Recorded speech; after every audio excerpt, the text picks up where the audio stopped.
Super 4. Super 4 na Bendix cover.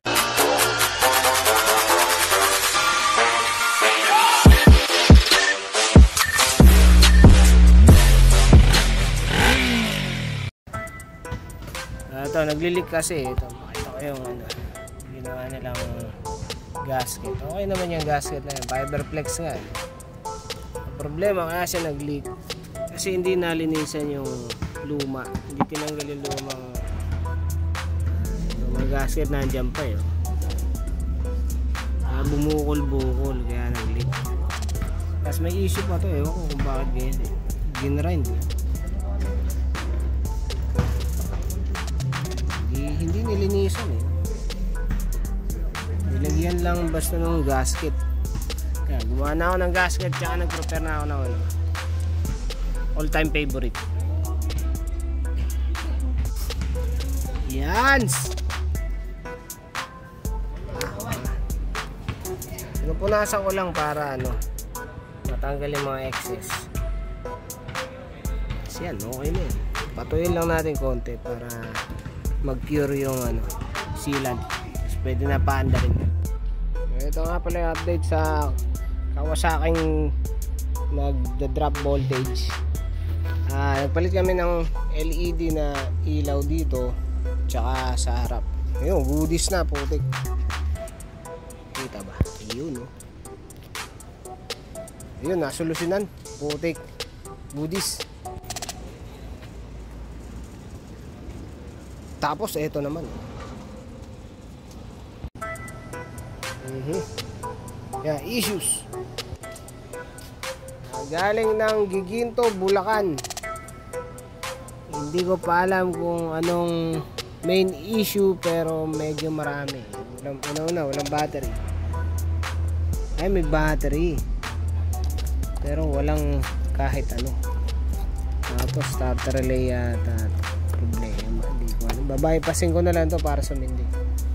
Tapos may leak dito. Ayan, tumulo na nga dito.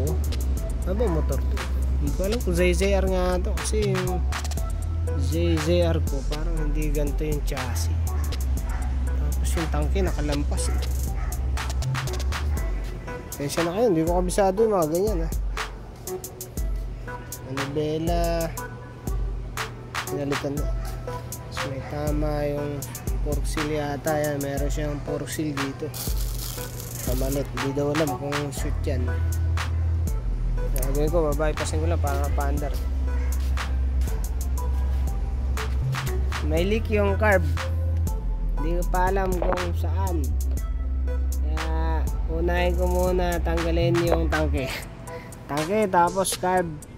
Tapos check ako ng kuryente. Babypass ko muna pala para ma-check yung kuryente. Tapos ayun, saka natin silipin yung laman ng carb. Putik. O syempre issue toy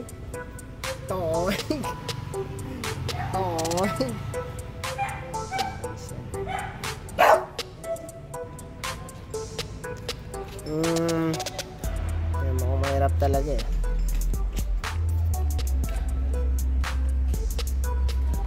May garden hose din dito. Safest talaga na gawin dito, i-bypass. Magba-bypass ako ng linya ng CDI o puntang coils.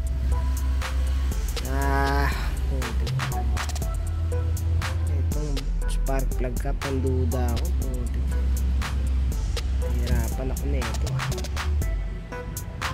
Bypassin ko lang muna ito CDI tapos supply ako ng gas.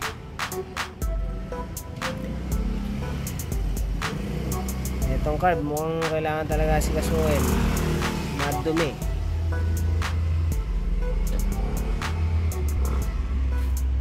Ayan, putik. Ito na yung carbs. Mukhang not easy.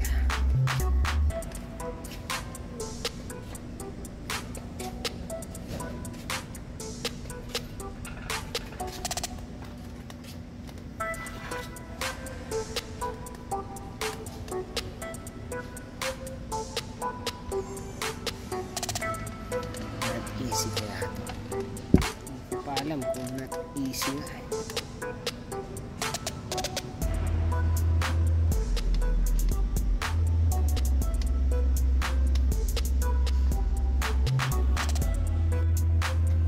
Ayan ang gusto ko.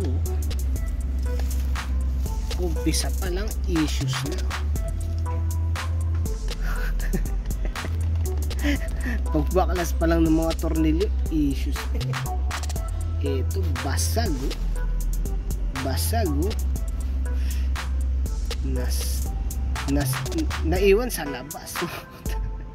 Tapos sinigpitan ng bongga, punit. Tigas po siya. Pinagsisinsil ko yung mga tornilyo. Wala. Yung iba, okay eh. Kaya tulad niya eh. Marami ako sininsil eh. Tigas eh. Tiyagas ito mga punit eh. O baka hindi para sa kanya itong ano. Ano ba? Ay, hindi yata para sa kanya yung diaphragm. Meron ako nito ah. Nakabenta pa nga. Aha. Aha. Issue ah. Issue.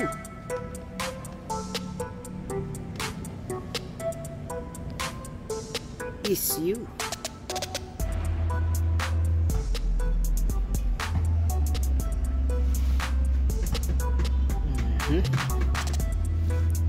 Aha.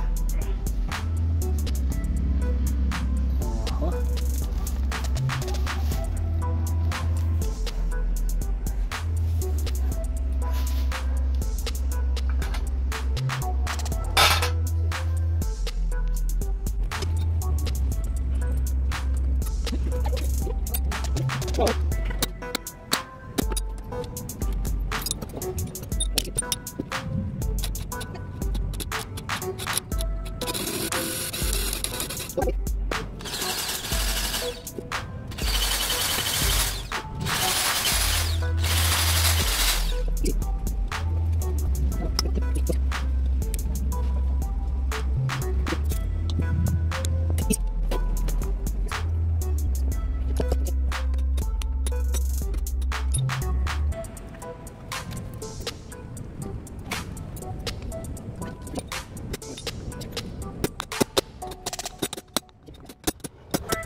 Maandar daw, sabi may-ari.